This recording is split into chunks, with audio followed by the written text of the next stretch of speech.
See if I can do the intro one. Do that one.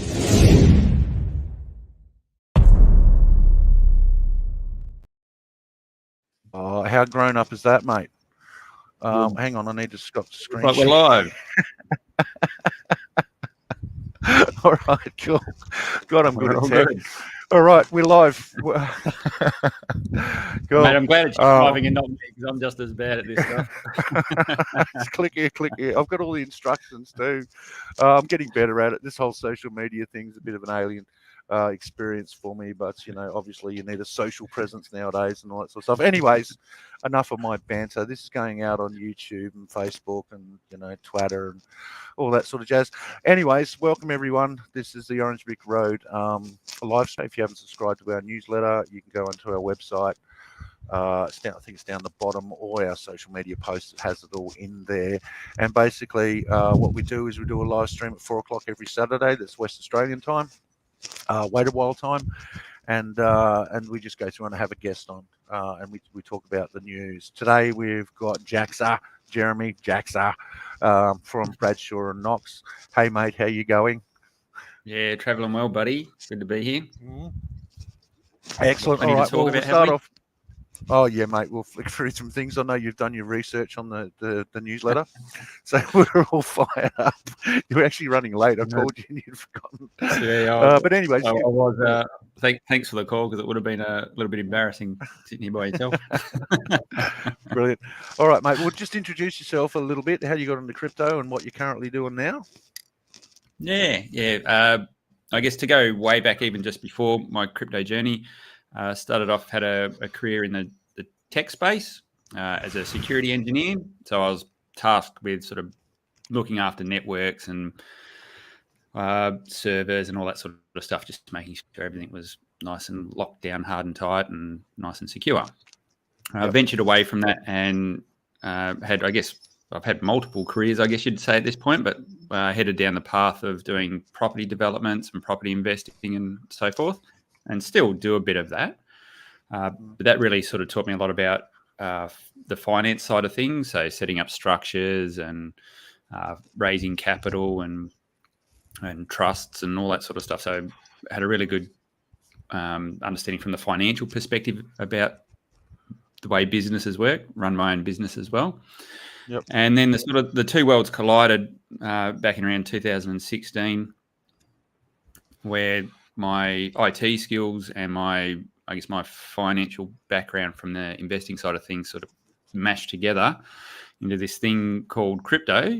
And I was attracted to it from the investment side of things, but I guess the tech side of things really locked in very quickly for me, and I understood what it was all about and how it was working at a high level.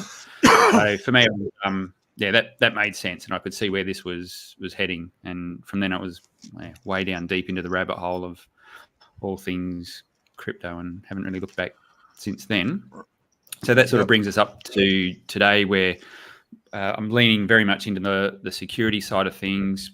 But my perspective is in the crypto space. I'm more about making sure you look after your assets and you don't lose them. So you store them correctly to begin with.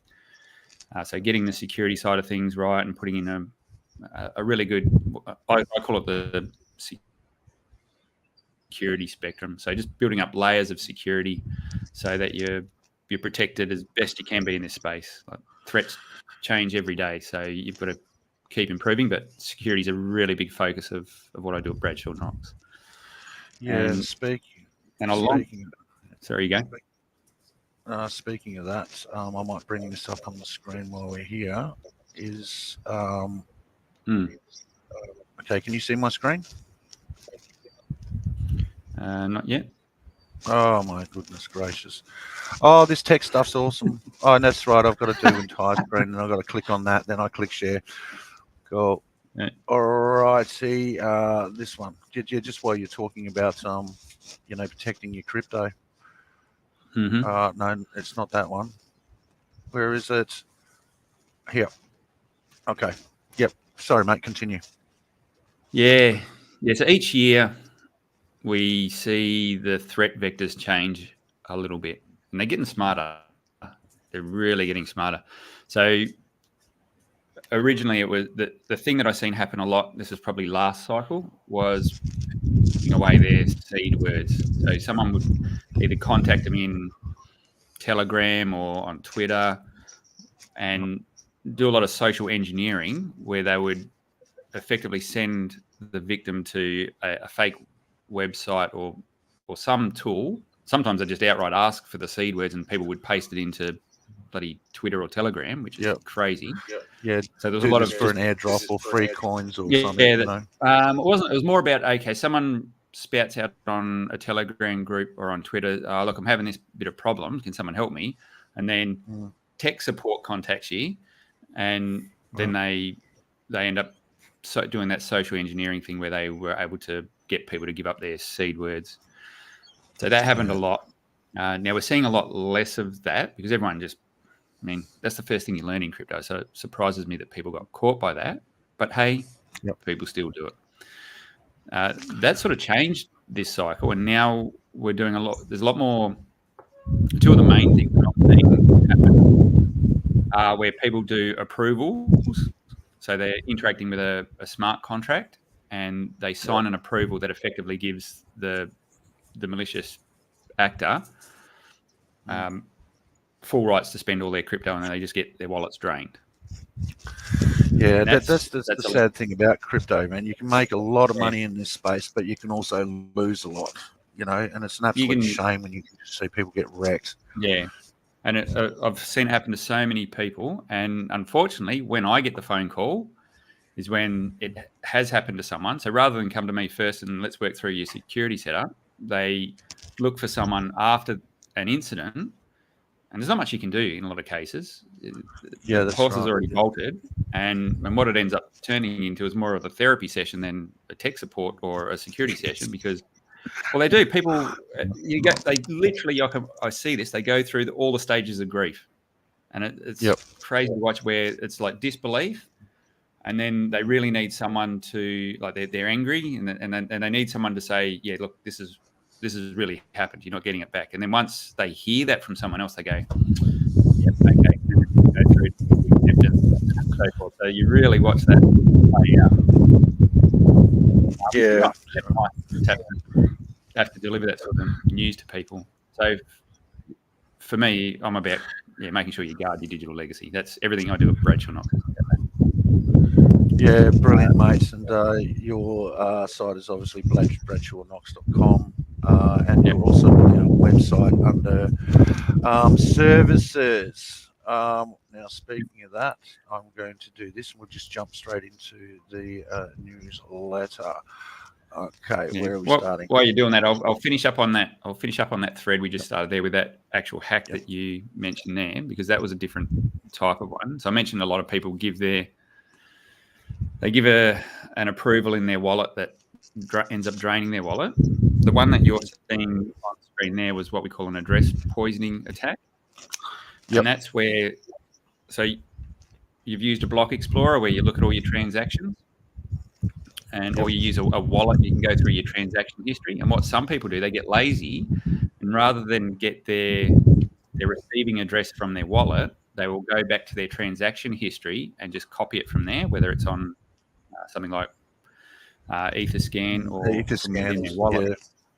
But what people are doing is they're getting very clever, and they're sending a fake transaction to your wallet, and it looks like it's your address. So people check the first 4 digits of the address and the last 4 digits of the address, and they go, sweet, that's my address. But the address poisoning is where they've changed one or more characters in your address. So you quickly glance at it and you go, yep, that's my address. Click on it, copy, paste, do a send. It goes off to someone else's address. Because that's generally what I do as well. Yeah, because I'll look at the first and the last and I'll go, yep, that looks correct. So it is a habit that you get into, but also a habit that I've got into is you send a little bit, wait for it to get there. Then when you know that it's the right, then you send the rest. How would you be being this guy losing $68 million? Who sends $68 million in a transaction without testing it? I just don't know. I just don't know. But once again, it's probably something that it's wrapped Bitcoin. So obviously, that they've done that scam with the Ethereum address, But I mean, what would you do? You know, just, you know, oh my you know God. what's interesting about this particular one here? The hacker is now refunding him money. Sorry? In this particular attack, so this specific one, the hacker is now returning funds to this wallet in the form of, I think he's sending it back in the form of ETH. Oh, is that right? He sent something like 14 million back already. Is that right? Yeah, Oh, I did not know that. Yeah. Oh. Oh, well, maybe, yeah. I suppose getting 14 back is better than losing the whole lot, isn't it? Yeah, and there's probably, I suspect there's a little bit more to come on that particular incident. So yeah, stay tuned. Yeah, stay tuned. All right, this is the crypto bubbles. Everything's in the red at the moment, but only just slightly. You know, I just think it's just one of those customary sort of pullbacks. We've had a bit of a run lately, but we've been chopping sideways for about 72 days. You know, but this is sort of, you know, kind of, I think where we're at with after the halvening. You know, I think it's going to be going sideways for a little bit. I've sort of probably give it another 4 to 6 weeks. Where do you sit on that? Yeah, much like the recession we had to have back in our day, this is the pullback we had to have. That's a beautiful analogy, actually. That's gold. Old Paul Keating, the recession that we had to have. That's brilliant. Yeah, so I'm probably showing my age a little bit there, but yeah, that's yeah, and me too, and me too. Is there any of these coins that kind of stick out for you? I mean, I'm sort of I'm very peckish on Rune, but also on Stacks. I think there's a fair bit of development on Stacks. Is there, and also Phantom. Phantom, I'm having a really good look at Phantom lately as well. Is there anything on here that you're kind of actually you picked the two that I've probably got the most interest in out of those ones, and it's more from what the technology does point of view than a like price go up sort of thing. Yeah, so it's more sustainable. I like what they're doing, and I think Rune is going to be the infrastructure that those guys are building, and what that's going to mean for the crypto space is massive. Like, I don't think we've seen that flow through this cycle. So last cycle we seen the whole DeFi thing, and decentralized exchanges were massive. They were a game changer for the crypto industry. It meant we no longer have to route through centralized exchanges. We can do this off our own back on chain. And that was really good. But the issue we've still got is cross-chain. So Bitcoin to Ethereum, people are still routing through centralized exchanges. And Thorchain is the game changer for that. Like if you can bring that together, and that's what they're doing, that is massive. That unlocks the whole world of just decentralized finance and permissionless finance, because that's one of the things that hold us back at the moment, is that bridge between networks. Yeah, exactly, man. And you know, and they've been around for a while. It's not like they've sort of jumped on the scenes as well. You know, and they talk about a lot of people talk about ETH killers. You know, especially with the gas fees, it's just not getting any better. So yeah, there's a lot of projects. I'm also sort of looking at Bonk as well. Sort of a little bit bullish on Bonk. You know, I think Theta's a good protocol. Probably to my detriment, I'm not across all the meme stuff as what I should be. That seems to be where all the mayhem is at the moment. I'll self-admit that I'm probably a little bit lacking in those. I get, like I said, and this is me, I get more excited about the tech, and that doesn't necessarily mean price go up. It just means I'm excited for what they're bringing to the market and what it means for humans in general. Like if we can get away from totalitarian governments and things like that. To me, that's what this is a space is about. That's what really attracts me to it, as well as let's face it, it's nice to make a bit of money along the way. Yeah, exactly. I mean, Hedera, you know, HBAR, I mean, they're doing some great work, but whether it translates into number go up, you know, that's just a different story, isn't it? But that's the crypto world that we live in. Okay, cool. Pre-halvening. This is our little chart that's going on at the moment. I'm on my laptop. I'm actually traveling at the moment, so I'm sort of, as you can see, I'm not in my regular office. So this is basically where we're at. I think we're going to sort of sit into this, like I said, probably till June, sort of. Maybe March. Where are you? You're pretty much on the same sort of time frame, or got something different? I'd have to get out my tea leaves and read them a little bit more. But just looking at the chart you've got there, so look, like I said, this was the pullback we had to have. I would have been more concerned with the market cycle as a whole if we didn't have this pullback. Yeah, so, it needs that cooling off period, doesn't it? Well, there's a couple of reasons. So, yeah, you're right, it does. And we were rallying up really hard, and if we'd continued, I think, well, based on my predictions, if we were going on at that accelerated rate, this market would have been done and dusted by sort of November this year. Like that's the path it was heading on. Yeah, it was just that was the trajectory. So it was good to see, and that's assuming what I think is going to be the top is close to the top. Yeah. So it was good to actually see that pullback, because then that buys us a bit more time, and it means that I think this can then stretch out to sort of June, July next year. So which is, I think, a good thing overall. It's more sustained. It allows the market structure to form properly. But sorry, mate. I was going to say that the bigger thing out of all of that for me was, because what do you think drove this rally for the last probably couple of months? What do you think was the big ticket item that? Just all the ETFs and stuff like that. Institutional buying. But it's the first time in a cycle where we've hit an all-time high pre-halvening, which has kind of thrown me off a bit. Yeah, but that was, you're right. That was off the back of all the hype of the ETFs and the expectations of the ETF. What's been really good to see is those ETFs are not bigger than the market. So yes, correct. Yep. So it meant that we could still have a pullback, and they're not going to be driving the ship and directing where all this is heading. We're starting to see the market behave like a market should behave, because if they were in control of that and it was just getting out of hand, that was, to me, that would have been concerning, because then you're in no man's land when you're looking at charts and you're looking at, okay, well, what's going to guide us in terms of where we see this going. And if all the wheels are off and you're just hurtling down the street, you don't know where you're going, I think it's harder as an investor to have confidence in directions and things like that. So good to see that happen, I think. Yeah, no, I totally agree. To me, this is foreplay, and then you needed to calm it down before you actually had sex.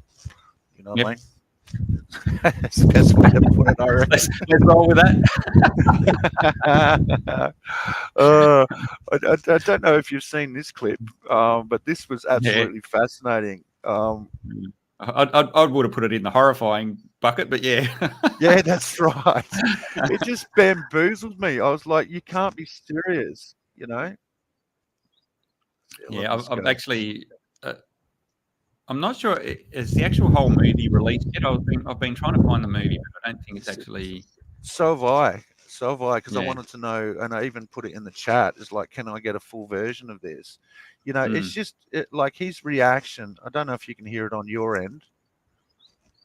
Can you hear it? No. Okay, I need to probably set up the audio. I think you've got to click on something and allow audio to get through when you... Yeah, more than likely. I probably have to do something techie that I don't know about, but I'll learn. But anyways, this guy, just absolutely. So if you're out there, please click on this and have a listen. It's just absolutely fascinating. All right, cool. The biggest crypto debate in history. This is Peter Schiff talking about how Bitcoin's going to go to zero and gold means everything and rah, rah, rah. I mean, I used to follow Schiff back in the day, but he's just, I don't know, he's just gone off the rails, hasn't he? Like, especially when it comes to crypto. I think he's just trolling at this point, to be honest. Really? Yeah, cool. Well, and the reason I say that, like, he's not really... like, if it wasn't for the attention the crypto industry is giving him as as sort of like the like a platform enemy. for him. Yeah. So like everyone, so he's feeding off that engagement. I think. Yeah. No one can be that ignorant. I don't think, especially if That's right. especially if you're in the gold world. I don't think you can be that ignorant. And I'm sure I'd be very, very surprised if he doesn't have a buttload of Bitcoin. Yeah. Done. I'm of the same opinion, actually. Have you seen the podcast where he was with Richard Hart? Yeah, that was a couple of years ago now. That was a while back. Yeah, where he basically pulled up the charts like I've just done here. You know, the old gold charts, and just gone. Okay, yeah, gold's very impressive. You're sitting here, and like if you had bought, 2002, and now it's basically done a 10x. But I'd say the inflation has done a fucking 100x. So compare it to inflation. Yeah, and it depends. You can cherry pick different points of this chart. Yeah. But what's also shown on there is if you had it's only this year and probably this last 6 months or so where this has actually started to rocket, because you could have been sitting on that thing for the last 10 years and not made a nickel. Yeah. And that's bad relative to inflation. So if you were sitting on that for 10 years and it didn't make a cent, and you had all the inflation that was built into the system, that's not a great not a great advertisement for it. No, it's not. I mean, look at this chart. It's just horrible. It's starting to take a bit of a spurt here at the moment. Now it's actually looking really good. Like that's it's starting to look healthy. Yeah, this just looks like a typical wake off, and I think that'll probably drop down to probably support, maybe even to probably 330 maybe. But anyways, who cares? It's gold. Yeah. Look, I hold gold as well. Yes, so do I. But I actually hold it physically. Yeah. I think it's important to have an allocation, and that's why I find it hard when someone like that. You can't be like, as an investor. Surely he can't be that ignorant. Yeah, he might go, I've got my core in gold, but hey, and that's his business. Like, that's what he sells. That's how he makes his money. Yeah. So you can understand why he is the way he is, but I'm sure he has other investments, whether it's property, equities, crypto. Well, even with funds, it's almost irresponsible for funds not to be a certain allocation in the crypto at this stage, don't you think? Yeah. And that particular interview you talked about with Eric Voorhees, man, he's a legend. Yeah, I love that guy. He's he stands for everything I want to see happening, and he comes at everything from the right approach and mentality, but he's very articulate when he talks about this sort of stuff. And you watch that interview, I mean, the way he describes crypto in relation to gold, I think he just nails it. Like he's on point every single time. He's a super smart guy. Yeah, I think he's a force for good, not only in crypto, but he is going to be even more of a force in general across the world. I think he's just getting started. I don't know if you just seen, but literally, I think it was today or yesterday, he announced he's launched his own AI. Okay. This is in direct competition to Grok and ChatGPT and what's the bloody other ones run by Google and that. Yeah. So basically, it's one that doesn't collect your data and misuse that data. It doesn't do the stupid woke responses. Yeah, that's right. That's a thing. That's a real thing. I couldn't believe it. It's absolutely unreal. So I haven't used the tool. I only literally came across my desk this morning or late last night. So I've got to go have a look at it.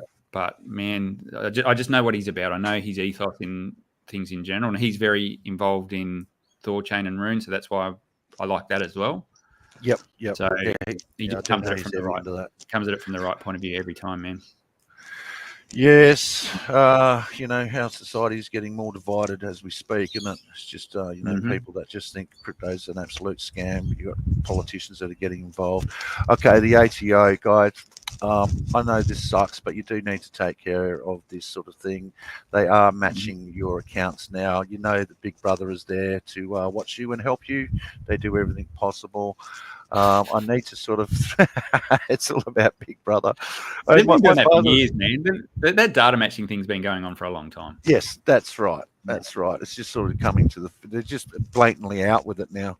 You know, I think it sort of started on the War on Terror, probably pre that as well. I've got to flick through this because my battery is about to die, believe it or not. You know, laptop batteries. Okay, Jamie. Jamie is a part of you guys. Jamie Reed. He's also on the website. He's talking about the ATO crackdown. And what'll be happening. If you guys want to know stuff about getting it all in order, get hold of Jamie or yourself. You know. Yeah. So just to be clear, like Jamie runs his own company at Nexus, but we work closely together because a lot of the stuff I do, and what he does, there's a bit of overlap in terms of, and we haven't really got to the main stuff I do with the crypto estate planning, but that's where we sort of cross over and we work together quite a lot. And I know what Jamie's up to in the background, and he's got some stuff that he's working on, which is quite beneficial for people in the crypto space. So he is across everything, all the latest private rulings and things like that, and how that affects the broader investor in the crypto market. So yeah, he's a wealth of knowledge on. So that he's on nexusreporting.com.au. He's also on the Orange Brick Road website. I'm going to flick past a couple of things here. We do have a couple of articles. I think real quick on these real world assets. I think these are going to fly this cycle.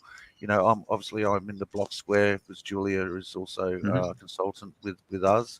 The BST coin is absolutely awesome.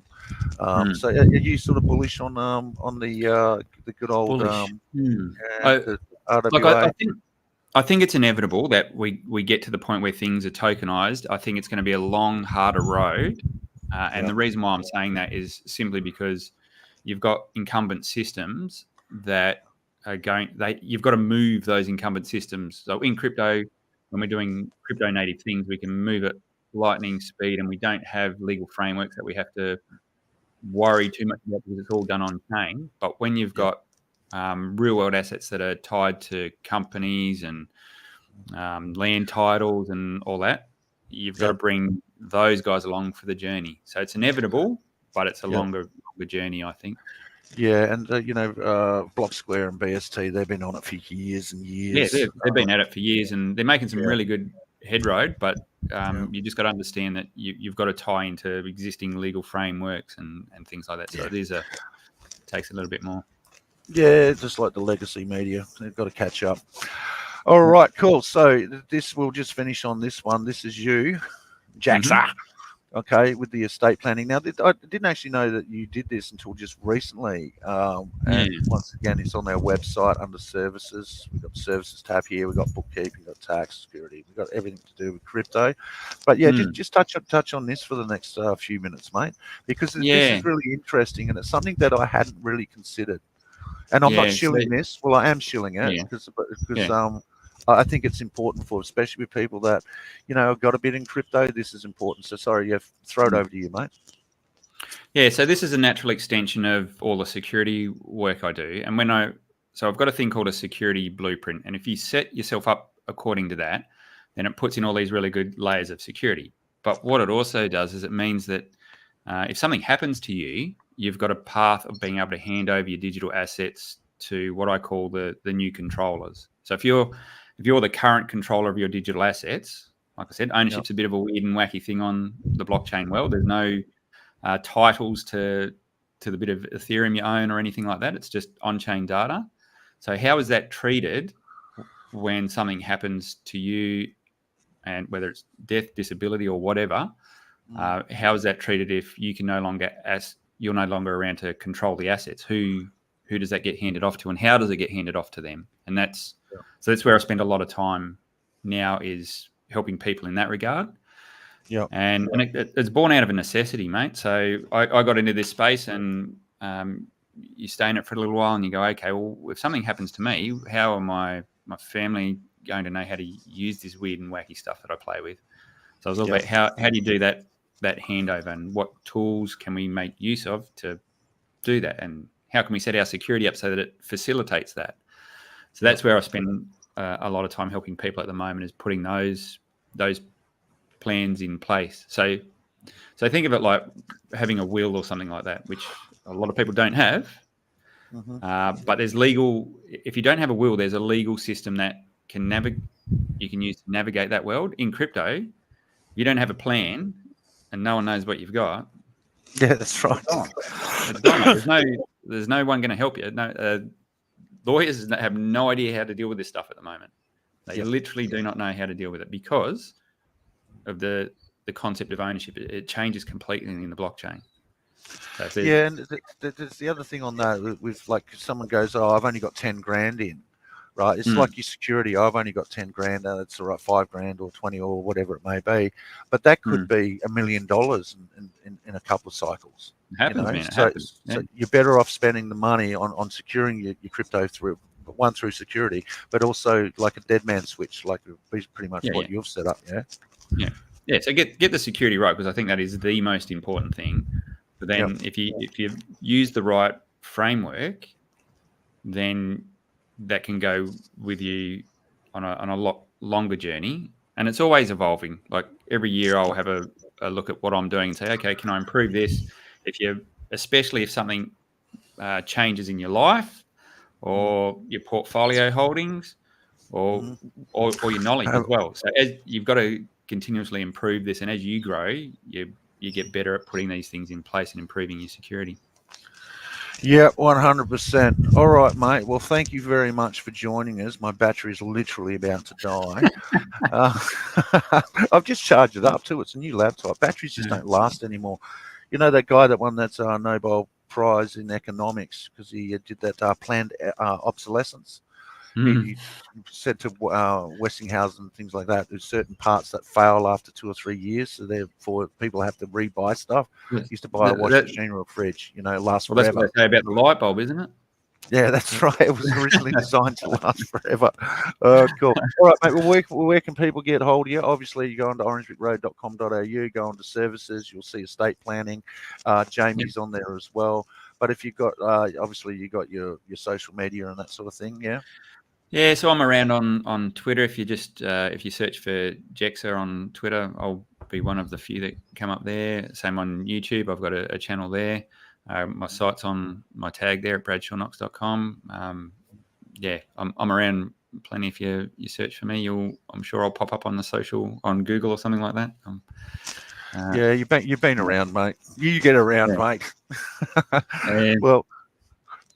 Well, thanks very much for joining us, brother. I'll give you a call a bit later. I'm in the city now for 2 or 3 days, I think. I've sort of just traveling through. All right, mates. All right, well, I'm literally about to die. So, all right, guys, if you got any questions, get hold of us anytime, man. Anytime. You're an absolute legend. Guys, get hold of him. Got any questions, let us know. We've got a whole team that can answer them. And, just maintain the rage, Pete. All right. Cheers, guys. See you, Jack. See you, Jexxa.